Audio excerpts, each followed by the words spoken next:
Hi everybody, this is Dr. John Hayes, and I'd like to welcome everyone to this week's episode of Beating Neuropathy TV.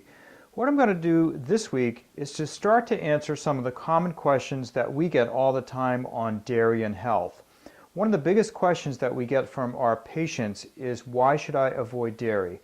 What we're going to do today is to talk a little bit about why this is such an important issue.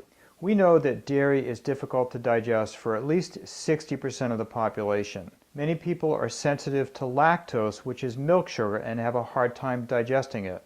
Also, many patients are quite frankly allergic to dairy, and they will have responses including everything from rashes to pain to stomach upset, etc. Also, you may not be aware that there is good scientific evidence for avoiding dairy consumption.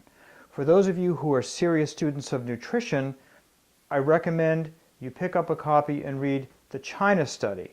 This landmark book was published in 1995 by some very prominent scientists, and they explain in great detail the research surrounding dairy and human health. Like it or not, the research on dairy consumption and human health is not pretty. As one of my nutrition professors once told me, milk is a hormone delivery system from cows to calves, period. The only milk that humans should be consuming is human milk in the first 2 years of life.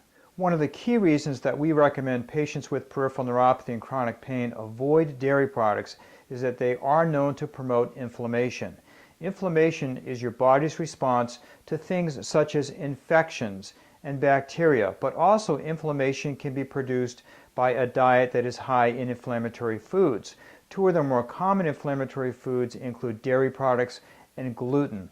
By avoiding things such as dairy and gluten, you may notice long-term health conditions such as rashes, aches and pains seem to miraculously disappear. This has happened more times than I can count in our clinic.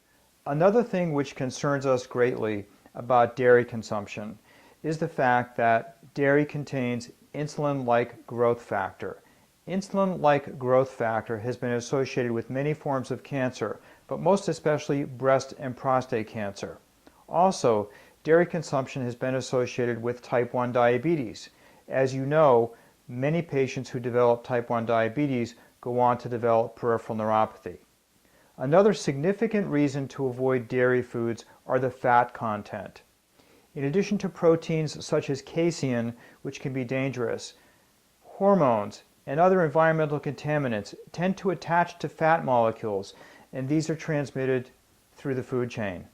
Another key reason we recommend patients stay away from dairy products is the fact that environmental contaminants and also contaminants in the food chain and things that are given to the cows, such as antibiotics, other chemicals, etc., may be passed from them to you. Trace amounts of these may also be present in organically produced cow's milk. In our opinion, there is no good reason for humans to consume dairy at all. We know that when patients discontinue consuming dairy products, their blood profiles improve, cholesterol tends to drop, bad fats tend to drop, and good fats tend to rise.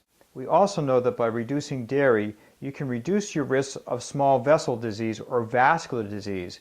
Vascular disease is responsible for many cases of peripheral neuropathy, either primarily or secondarily. On our next episode, we're going to talk about some of the viable alternatives to dairy and what you can do to learn more and protect yourself and your family from what we call the dairy risk. Thanks for watching this episode of Beating Neuropathy TV, and we'll see you next week.